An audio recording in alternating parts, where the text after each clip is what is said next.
Hey guys, it's Wheeling the Simpsons and Atomic Puppet fan 2003 here. Today I'll be talking about the top 5 Disney villains. Note, this will only feature Disney, not anything else. I'm excluding Pixar,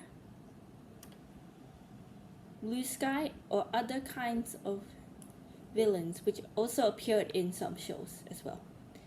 Okay. We're only going to include the classical ones and also the live action ones, but there'll be no series, Okay, let's start with number 5. So please do note they are not in order. As I speak, they are not in order. Okay, so number 5 we have Yzma. Yzma is actually the main antagonist of the Disney's 2020 animated feature film The Emperor's New Groove, and also Kronk's New Groove as well. She's also the main antagonist. So what does Yzma want to do? And what does she like? Yzma likes power, money, plotting against Cusco, magical potions, and singing. Yzma was also voiced by Eartha Kitt at that point, but was animated by Andreas Deja. So basically, she and Kronk ordered a plan in order to kill Cusco. Not the dog Cusco, but Cusco as in like Cusco the Emperor, okay? Alright. So she was introduced as the Emperor's advisor. If you don't know what I'm talking about, it's Cusco. She's seen in the first movie sitting on Emperor Cusco's throne, behind his back. But later on, she vents out her anger by smashing busts of Cusco. Kronk gives the idea to kill Cusco. So basically, they decided to do a potion and pour it onto the Emperor's drink. Somehow, when the Emperor drank it, he became a llama, So eventually, Yzma ordered Kronk to hit Cusco on the head. Even though they thought the Emperor was killed, he was still unconscious, So basically, Yzma believes that Cusco is dead, but Cusco was actually alive. In the end, she apparently turns into a cat as well,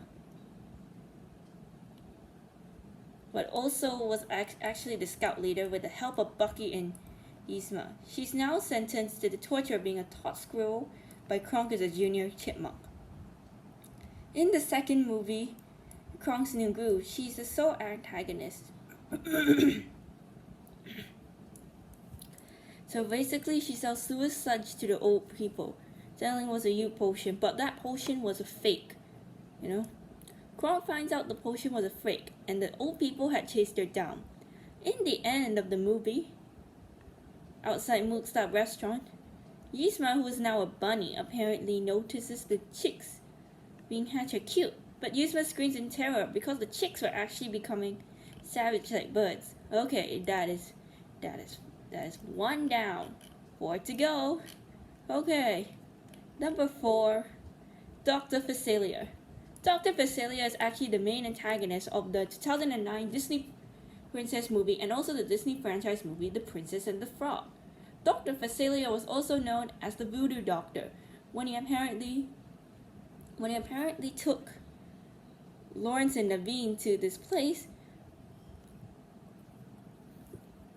Dr. Facilier also had that voodoo charm in order to disguise Lawrence as Naveen. When Naveen, the real Naveen, was a frog, Tiana and Naveen both worked together, despite them being frogs. In the end of the movie, Tiana apparently uses her elastic tongue to capture Dr. Facilier's talisman and destroys it. Facilier apparently screams in despair and collects the destroyed talisman. The friends of the other side appear and make Facilia so to get doomed as a punishment. Facilia also attempts to reason the voodoo spirits, but gets captured. Right here. So eventually, Dr. Facilia was actually one of the deceased villains, from the Disney villains as well. Okay. Wow, that was actually like so unscary and not called for. Okay. Alright.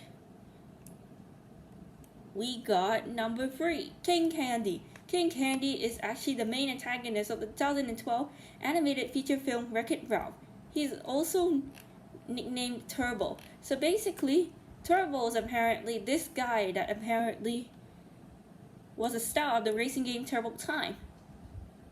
When the Road Blasters got in, Turbo was actually taken down. He was presumed to be dead, but he isn't dead, you know? So basically, he also likes attention, racing power, popularity, winning, candy, puns, the color salmon. He also likes to torment Ralph and Vanellope. As a cyberbug, he has super strength, speed, flight, curling, default, a simulation as well.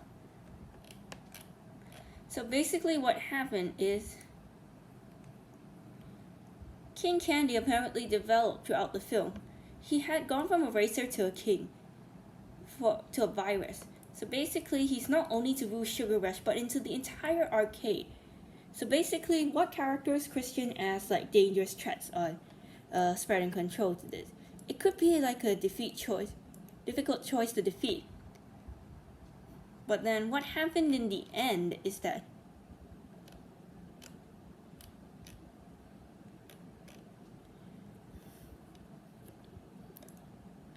when he was actually transformed into a fly.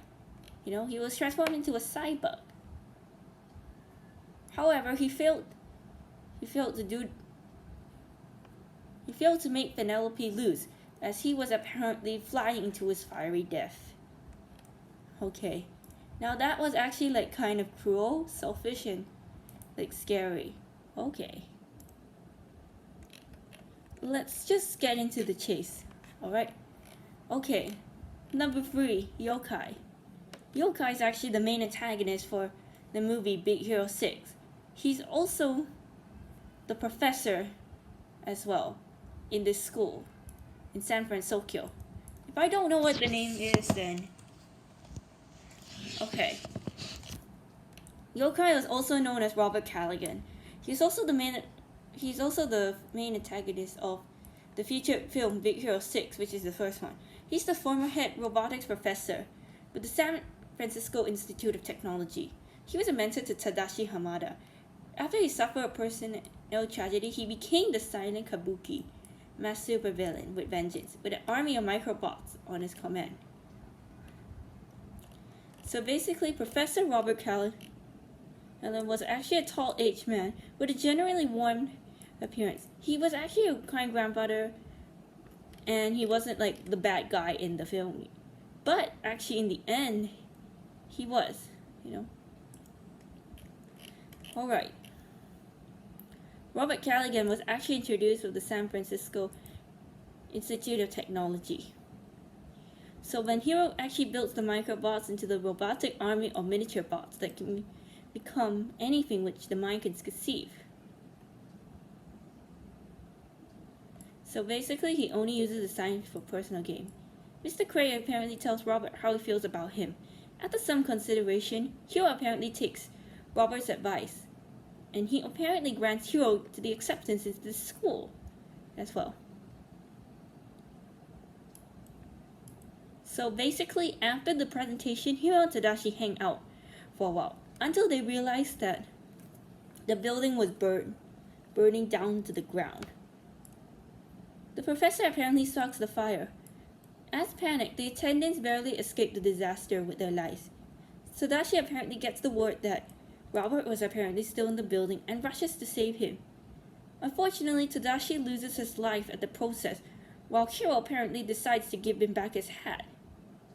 At the funeral, it was presumed that Robert was apparently dead, but he was not. So eventually, Yokai was the one that apparently killed Tadashi in this accident. So after that, when Hiro apparently knocks out to be Yokai, he apparently finds out the true identity. It was supposed to be Robert Callaghan. Not only that, he wanted to get his daughter back. But his daughter's demise was actually blaming Cry for this preventable tragedy. In the end, Robert Callaghan actually gets arrested, but watches his daughter was taken away from him once again. Abigail was apparently wheeled into a waiting ambulance. Robert apparently manages to see his daughter one last time and supposedly hangs his head down. Okay, also for that, I'll just say this guy's like seriously tragic, but I'll just say basically in my opinion, he's also a reformed character if you don't know. Alright? Robert Callaghan is actually like a reformed character. Even though he used to be a former villain, he still learned his lesson and still learned that his daughter is still alive, despite him trying to kill the Big Hero 16. He was also a thief as well and an elderly character. But he was also reformed as well, you know? So I apparently just want to consider that one as it is, okay? Okay. What else have we got? Please do note they are not in order, so basically I'm not gonna go through like these kind of things. This is gonna take a long time. Okay. Now we got number 2, Prince Hans. Prince Hans is apparently the main antagonist of the Disney's featured film Frozen. He was the youngest of 13 sons. He was burdened to have the inability to ascend his family thrones in the Southern Isles. So basically, Prince Hans was apparently the good guy as well. He's not dead, you know, but he was apparently arrested. Alright, so when he first met Anna, he seemed to be a very charming guy and also a cute, nice gentleman. But due to that, almost the end of the climax, Hans and his army apparently find Elsa's ice place, apparently trying to kill Elsa. So eventually, Elsa apparently pleads to bring back summer. You know, like Hans apparently pleads Elsa to bring back summer. Apparently, Anna returns to a weak coat, white hair. But only a kiss will apparently save them both. However, Hans became the bad guy and began to reject her. So eventually, Hans apparently extinguishes the warmth of the sword, explaining that to quicken Anna's death. So eventually, Hans just charges Elsa with treason. And what Hans really said is this: "Your sister is dead," making Elsa cry. Hans apparently breaks the news of Anna's death, but blames Elsa. However, Anna apparently blocks the prince's blow and freezes over just before the sword strikes her. The shockwave apparently was caused by the cursed shatters to knock his feet and redeeming him unconscious. So basically, in the end, Hans was apparently jailed for his crimes after he attempted to do some murder as well. But Hans also makes a brief appearance at the end of the short movie, which was also Frozen Fever as well. He was also mentioned in the second movie as well. But he also makes a cameo in some appearances, such as the film Big Hero 6. He was seen as a wanted poster and a statue in Fred's mansion. So basically, I'll just say that Hans is apparently like the cold-hearted person, you know? He's like definitely the cold-hearted person. Okay. Number 1, Mayor Bellwether. Mayor Bellwether is apparently the main antagonist of the movie Zootopia. Even though she was apparently the good sheep at first, she apparently was the kindest sheep because she apparently gave the badge to Judy. So what happened in the end is that when Nick and Judy apparently found Bellwether, Judy just tries to explain that this serum was apparently the cause of what happened to all the predators who became savage. But Bellwether apparently ordered her henchmen to knock over Nick and Judy. Judy apparently falls down onto the ground. Both of them apparently thought of something in order to fool Bellwether. But when Bellwether apparently shoots the serum gum, it was noticed that Nick had put some blueberries from Judy's farm.